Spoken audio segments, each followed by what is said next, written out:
नमस्कार students, RS. उत्कर्ष YouTube channel पर आप सभी का हार्दिक स्वागत है। भाई आज जो हमारा टॉपिक है, छोटा सा सेशन है आज का, दुर्ग। उसमें भी दुर्ग में हम ये पढ़ेंगे कि किस किस प्रकार के दुर्ग होते हैं। एक एक दुर्ग फिर मैं बाद में करवाऊंगी। देखो, दुर्ग अपने आप में काफ़ी इंपॉर्टेंट है। ये देखिए, इसमें क्वेश्चन भी आया था, प्रकारों पे ही आया था, इसलिए मैंने सोचा कि आज मैं आप लोगों को दुर्गों के प्रकार के संबंध में जानकारी दूंगी। प्रमुख दुर्ग, राजस्थान के प्रमुख दुर्ग पे हम डिस्कस करेंगे स्टूडेंट्स। राजस्थान के प्रमुख दुर्ग।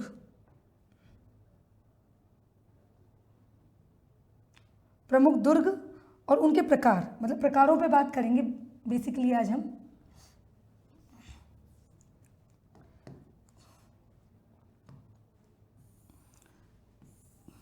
देखिए, सबसे पहले तो ये देखिए स्टूडेंट्स,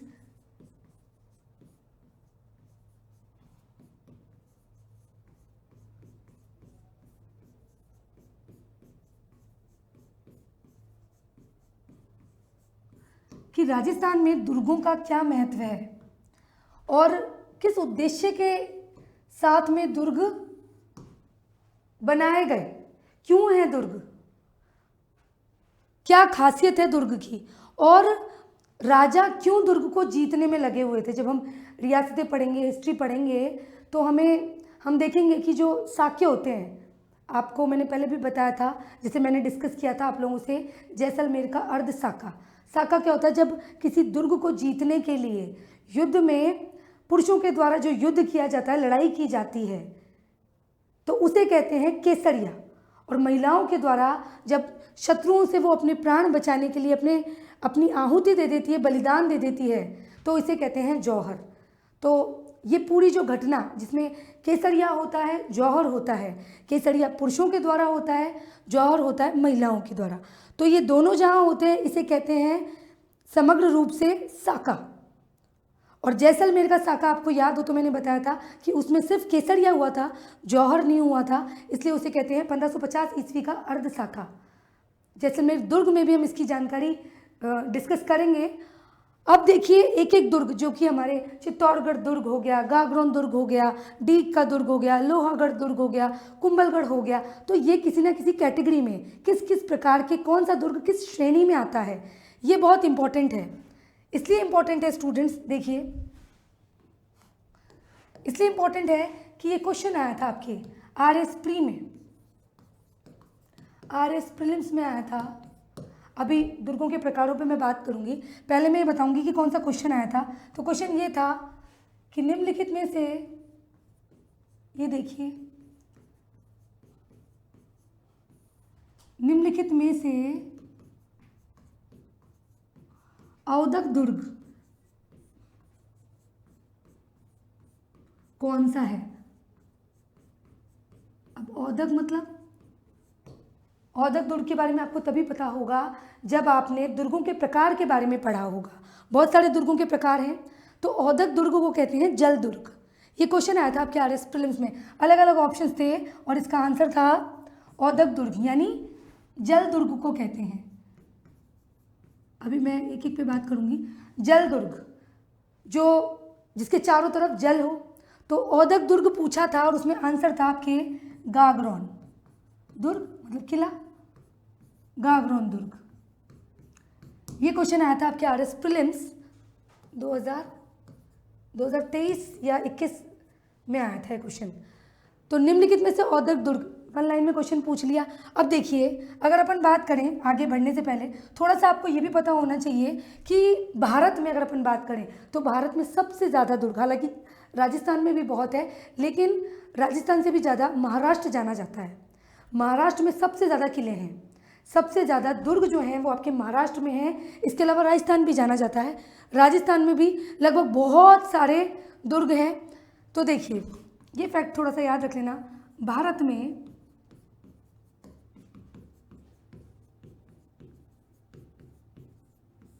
सर्वाधिक दुर्ग जो हैं कहाँ हैं? महाराष्ट्र। अब इनके प्रकारों पे बात करने से पहले स्टूडेंट्स, थोड़ा सा ये देखो कि किले क्यों ज़रूरी हैं। किसी भी रियासत के लिए किले क्यों ज़रूरी हैं? तो देखिए, हमने देखा है कि जब युद्ध की स्थिति होती है तो अपनी प्रजा की रक्षा करने के लिए दुर्ग जरूरी हैं। जैसे मैंने बताया कि साका, जहाँ पे युद्ध होता है, ठीक है, साका जहाँ केसरिया हो रहा है, जौहर हो रहा है, तो अपनी प्रजा की रक्षा करने के लिए राजा क्या करता था? राजा के लिए दुर्ग को जीतना जरूरी था। इसके अलावा अपनी रियासत को बढ़ाने के लिए, अपनी महत्वाकांक्षाओं को पूरा करने के लिए भी दुर्ग जरूरी था। एक मान सम्मान भी बढ़ता था राजा का। इसके अलावा युद्ध की स्थिति में अनाज का भंडारण हो गया, या जो जरूरी सामान है, आभूषण हो गए, ठीक है, रुपए पैसे हो गए, अपना परिवार हो गया, उनको सुरक्षित करने के लिए भी दुर्ग जरूरी था। और आधुनिक अगर समय में देखें, उस समय से अभी तक की अब मैं पूरी ही बात करूं तो पर्यटन की दृष्टि से भी दुर्ग महत्वपूर्ण है। रियासतों की बात करें तो ये ज़रूरी कारण था कि राजा अपनी रियासत का विस्तार करने के लिए, अपनी प्रजा को सुरक्षित करने के लिए दुर्ग को जीतना चाहता था। तो मोटे मोटे पॉइंट ये हैं कि युद्ध की स्थिति में बच्चों,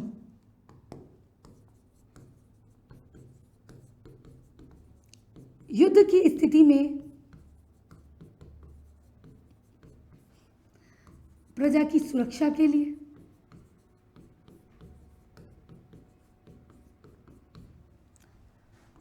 राज्य का विस्तार करने के लिए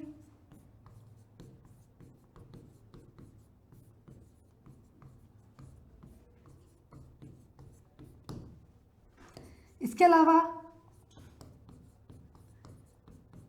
ऐतिहासिक जानकारी के प्रमाण मिलते हैं।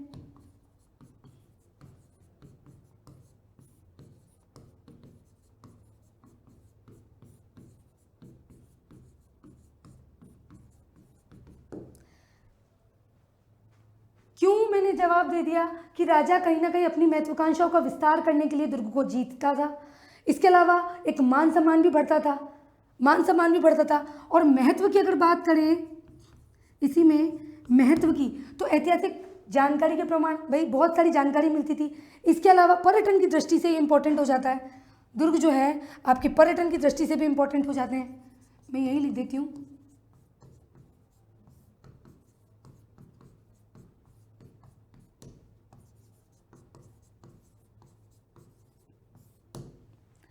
ये मेन पॉइंट हो गए। अब हम बात करेंगे राजस्थान के जितने भी दुर्ग हैं वो किसी ना किसी कैटेगरी में है, किसी ना किसी श्रेणी में है, तो सीधे उसी पे आते हैं।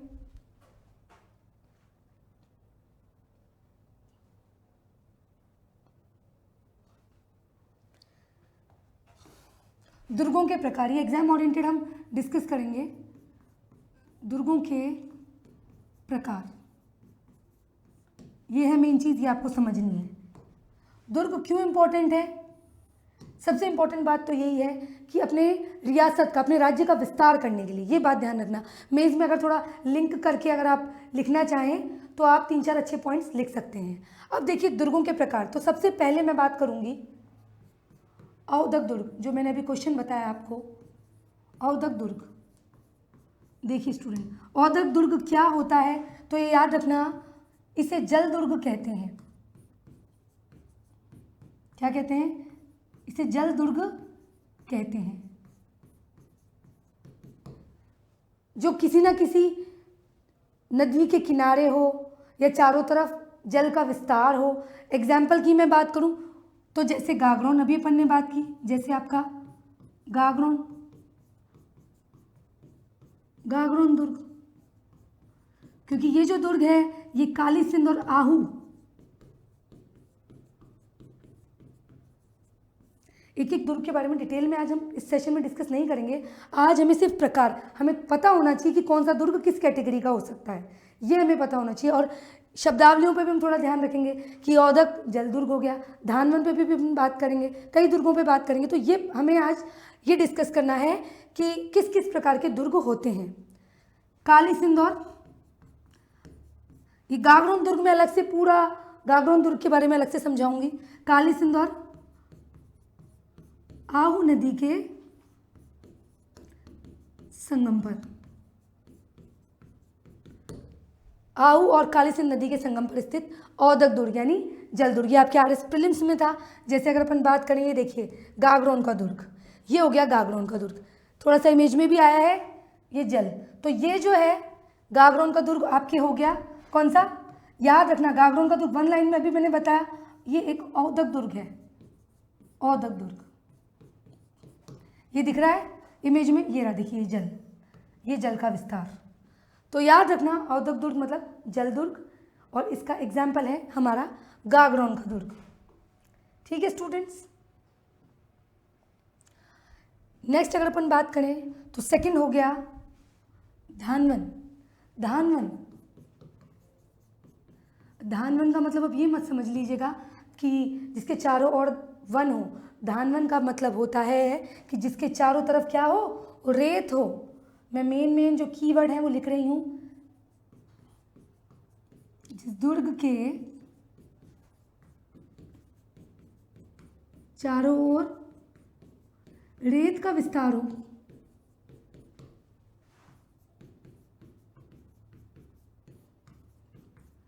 जैसे कि नाम से ही स्पष्ट है, जैसे आपका जैसलमेर का दुर्ग,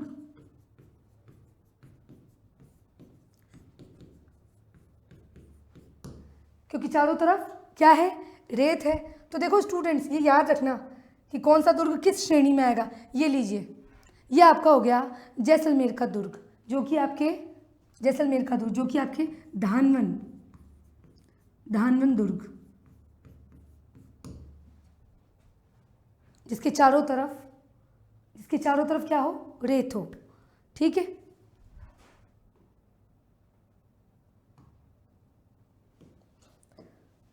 धानवन याद रखना। धानवन के बाद हम डिस्कस करेंगे वन दुर्ग। धानवन और वन अलग अलग है, कंफ्यूज नहीं होना। वन दुर्ग अलग है, धानवन अलग है। वन में आ गया आपके नाम से स्पष्ट है, इसके चारों तरफ जंगल हो, जैसे कि हमारा रणथंभौर का दुर्ग। ठीक है, जिसके चारों तरफ वाइल्ड लाइफ हो, जंगल हो।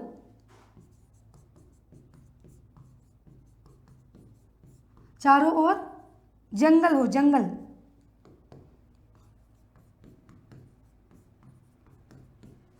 जैसे कि रणथंभौर, रणथंभौर का किला।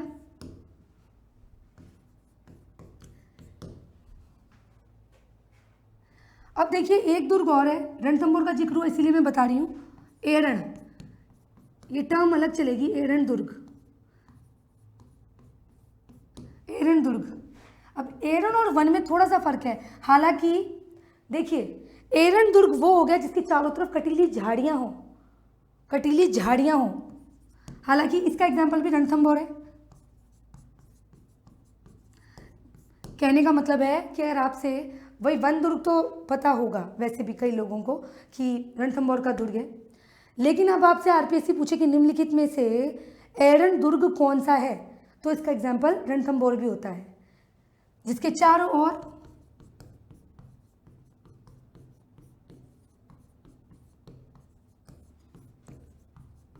कटीली झाड़ियां हो। तो ये हो जाएगा आपके जैसे ये रणथंभौर।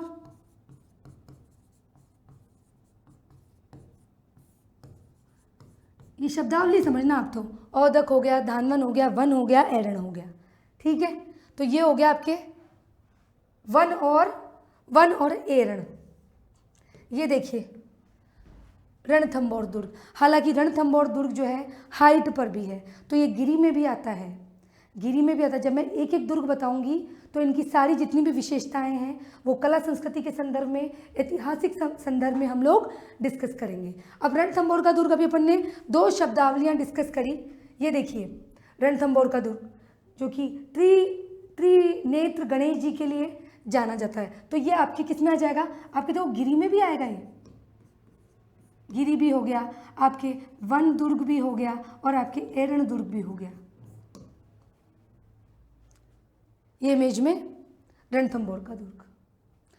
अब अगर हम अगली शब्दावली पर बात करें, ये हो गया एरन। नेक्स्ट लेंगे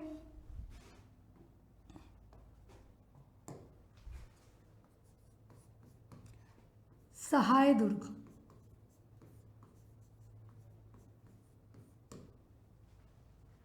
सहाय दुर्ग। इसके बाद एक लेंगे हम स्थल दुर्ग।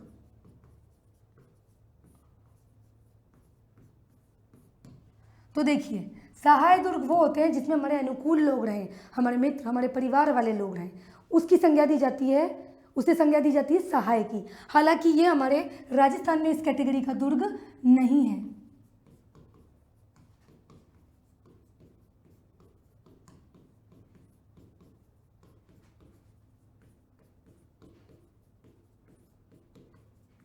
अब आ जाइए स्थल दुर्ग पर। स्थल दुर्ग जिसके चारों तरफ काफ़ी समतल हो, बड़ा स्थल हो, जैसे कि स्थल दुर्ग समझ गए, जिसके बाहर बड़ा क्षेत्र हो,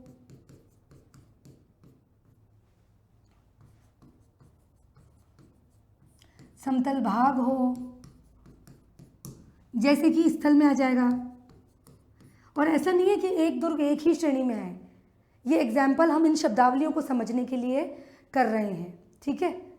ये शब्दावलियाँ जो डिस्कस कर रहे हैं ताकि हमें ये पता चले कि किस किस प्रकार के दुर्ग होते हैं। जैसे आप मान लीजिए जूनागढ़, जो बीकानेर का किला है, जूनागढ़ दुर्ग, बीकानेर।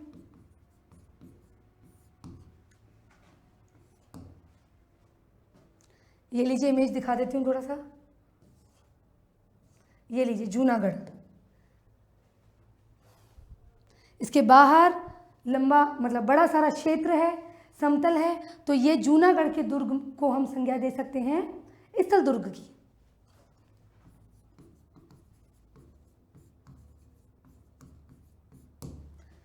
स्थल दुर्ग, ये शब्दावलियाँ जो जो प्रकार पे हम बात कर रहे हैं इनका आपको याद रखना है।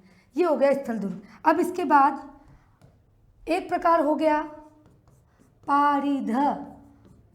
दो प्रकार करेंगे हम और डिस्कस, पारिध और पारिख। पारिध नाम से स्पष्ट है, पारिध जिसके चारों तरफ बड़ी परिधि हो, बड़ी दीवार हो, पारिध।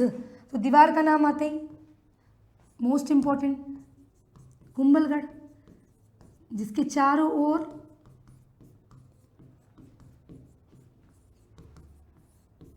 बड़ी दीवार हो।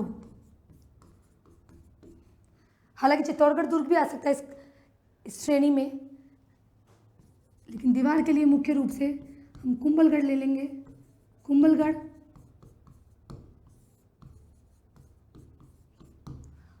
कुंभलगढ़ दुर्ग, पारिध। इन शब्दावलियों को समझना, पारिध जिसके चारों तरफ बड़ी परिधि हो। और कुंभलगढ़ दुर्ग तो अपनी बड़ी दीवार के लिए जाना ही जाता है। कितनी लंबी है, कितनी विशाल है, इसकी दीवार की लंबाई लगभग 36 किलोमीटर। कितनी? 36 किलोमीटर। तो बहुत बड़ी, चीन की दीवार के बाद आती है ये। तो ये याद रखना, पारिध दुर्ग की श्रेणी में निम्नलिखित में से कौन सा दुर्ग है, मतलब इस श्रेणी के अंतर्गत कौन सा दुर्ग आता है? तो कुंभलगढ़ दुर्ग।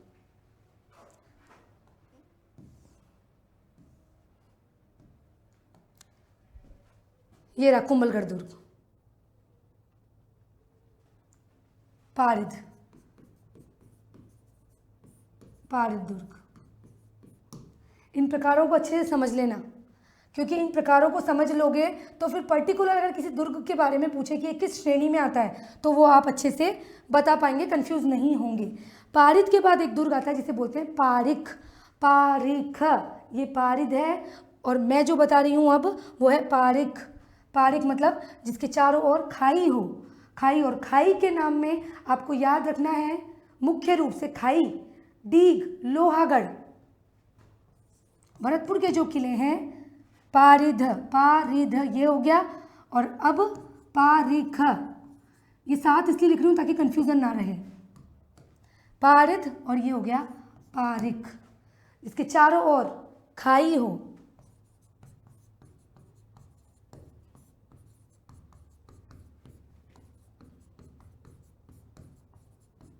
खाई हो, जैसे कि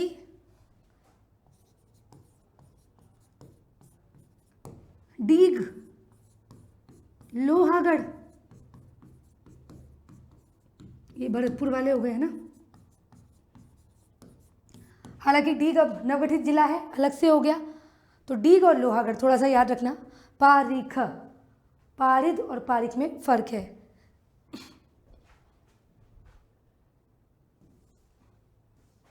ये लीजिए आपका, ये डीग दिख रही है, खाई दिख रही है। तो अब आपसे निम्नलिखित में से कौन सा दुर्ग, निम्नलिखित में से कौन सा दुर्ग पारिख श्रेणी का दुर्ग है? तो थोड़ा सा ध्यान रखना, डीग का दुर्ग भी आता है और आपके लोहागढ़ भी आता है।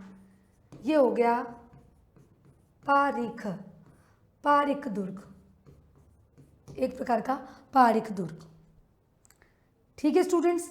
अब इसके बाद एक गिरि दुर्ग, अभी मैंने डिस्कस किया, आपसे थोड़ा सा बताया भी था गिरि दुर्ग के बारे में। तो गिरि दुर्ग की कैटेगरी में कई आते हैं, रणथंभौर भी आता है, चित्तौड़गढ़ भी आता है, आपके जालौर का भी आता है। तो ये थोड़ा सा ध्यान रखना। ये लीजिए, ये हो गया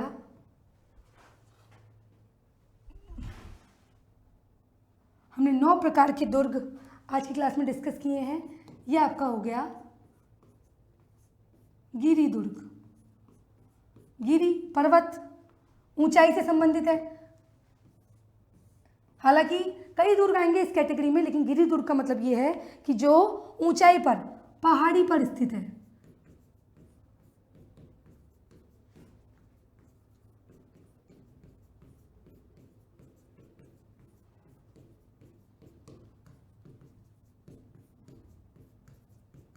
जैसे कि रणथंभौर अभी डिस्कस किया, इसके अलावा आप ये ले लीजिए चित्तौड़गढ़ का,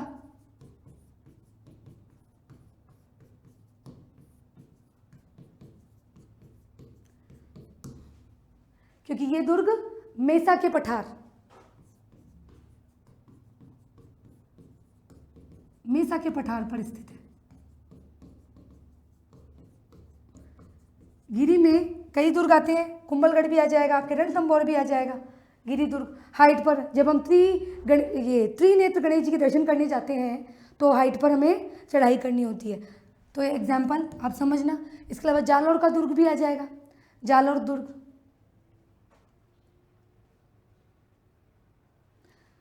तो ये हो गए 9 प्रकार के हमने दुर्ग डिस्कस किए कि किसमें किस प्रकार का दुर्ग आएगा। ये लीजिए चित्तौड़गढ़ दुर्ग के भी मैं आप लोगों को दर्शन करवा देती हूँ। अब देखो स्टूडेंट्स, ये जो दुर्ग है ना चित्तौड़गढ़ दुर्ग, ये कई कैटेगरी में आता है। हालांकि धानवन में नहीं आएगा, क्योंकि धानवन में चारों तरफ रेत होनी चाहिए, लेकिन लगभग चित्तौड़गढ़ दुर्ग ऐसा है जो कई श्रेणियों के अंतर्गत आता है। भाई औदक वाली में भी लगभग आ रहा है, औदक में भी आएगा। तो ये लगभग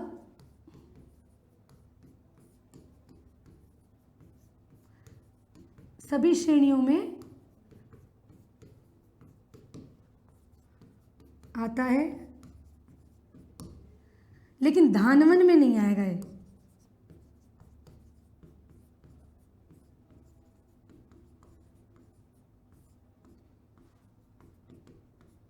धानवन में नहीं। भाई बेड़ज नदी के किनारे और हाइट है ही, तो गिरि में भी हो गया। बड़ी दीवार भी है, तो बड़ी दीवार है तो पारिद में भी हो गया। और आसपास थोड़ा जंगल वाला एरिया भी है, तो एरन, कटीली झाड़ियाँ वगैरह भी दिखेंगी। तो लगभग इसलिए इस दुर्ग को सब में माना जाता है, लेकिन धानवन में नहीं आता। तो इस प्रकार स्टूडेंट्स हमने कितने दुर्ग डिस्कस कर लिए? 9 प्रकार के दुर्ग डिस्कस कर लिए हैं। ये क्वेश्चन आया था आपके RS प्रीलिम्स में। इसलिए एक एक दुर्ग पढ़ने से पहले, हालांकि इन शब्दावलियों का प्रयोग हम एक एक दुर्ग जब पढ़ेंगे उसमें भी करेंगे, लेकिन हमें दुर्ग पढ़ने से पहले ये पता होना चाहिए कि किस श्रेणियों के किस प्रकार के दुर्ग होते हैं। तो हमने डिस्कस कर लिया क्यों है अपनी महत्वाकांक्षाओं, अपने राज्य का विस्तार करने के लिए, प्रजा को बचाने के लिए, प्रजा के हित में, वर्तमान संदर्भ में देखें तो ऐतिहासिक जानकारी मिलती है, पर्यटन की दृष्टि से महत्वपूर्ण है, आर्थिक समृद्धि को बढ़ाने के लिए भी इम्पॉर्टेंट हो गया। और मैंने कई बार कि आंसर राइटिंग को बेटर करने के लिए हम 1-2 चीज़ों को लिंक करते हुए चलते हैं। अब जैसे मान लीजिए पर्यटन को बढ़ावा देने में इसका योगदान है, तो आर्थिक समृद्धि भी बढ़ेगी, रोजगार भी बढ़ेगा। ठीक है, अब देख लीजिए किन किन नामों पे हमने औदक डिस्कस किया। औदक के बाद धानवन, उसके बाद वन, एरण, सहाय, स्थल, पारिद, पारिक। पारिद और पारिक अलग अलग हैं। इसके बाद हमने किया गिरी दुर्ग। तो स्टूडेंट्स ये छोटा सा सेशन था जिसमें हमने डिस्कशन किया है, और इसके बाद मैं एक एक दुर्ग आपको डिटेल में समझाऊंगी। थोड़ा सा हमारे आरएस के रिगार्डिंग कोर्सेज पे बात कर लेते हैं। ये देखिए, आरएस फाउंडेशन का एक भव्य सेमिनार आयोजित हो रहा है संडे को 21 दिसंबर सुबह 11 बजे, और इस सेमिनार में स्टूडेंट्स आपको भाग लेना है। स्क्रीन पर दिए गए ये जो QR कोड आपको दे रखा है, इसको आपको स्कैन करना है और इसमें पार्टिसिपेट करना है। हर तरह की जो भी आपकी जिज्ञासा है, जो भी आपको जानकारी लेनी है, जो भी आपके सवाल हैं, उनके जवाब आपको इस सेमिनार में मिलेंगे और एक मोटिवेशन भी मिलेगा। इसके बाद RS prelims, pre plus mains एक इंटीग्रेटेड बैच है, इसका नाम है समग्र बैच, जयपुर और जोधपुर से रहेगा, ठीक है। और इसकी फीस की दो कैटेगरी है। बहुत कम फीस में आपको कंप्लीट तैयारी करवा रहे हैं, स्टैंडर्ड फीस और प्राइम फीस। इसके अलावा आपको जो भी और भी कोई जानकारी अगर आपको लेनी है कोर्स के रिगार्डिंग, तो आप स्क्रीन पर दिए गए नंबर पर कॉल कर सकते हैं एनरोल करने से पहले। RS foundation Nirmal batch 8.0 live from studio रहेगा, जो कि स्टार्ट हो रहा है। ये फाउंडेशन बैच है स्टूडेंट्स 5 जनवरी 2026। आपको इसके रिलेटेड भी कोई जानकारी लेनी है तो आप स्क्रीन पर दिए गए नंबर पर कॉल भी कर सकते हैं, और सेमिनार में आपको भाग लेना है तो उसमें भी आपके जो भी क्वेश्चंस हैं उनके आपको आंसर मिलेंगे। तो ये है आपका निर्मल बैच 8.0। आरपीएससी EORO एग्ज़ाम को टारगेट करते हुए फतेह बैच 2.0 लेके आए हैं आपके लिए। 18 दिसंबर 2025 को स्टार्ट हुआ है। ये लाइव फ्रॉम स्टूडियो रहेगा और बहुत ही कम फीस में स्टूडेंट्स 3100 और 3800 बहुत कम फीस रखी है। तो जिन भी स्टूडेंट्स को लगता है कि हमारा सपना है EO और RO, कुछ स्टूडेंट ये सोचते हैं कि हमें सिर्फ ही एग्ज़ाम क्लियर करना है, तो उनके लिए ये बेस्ट है।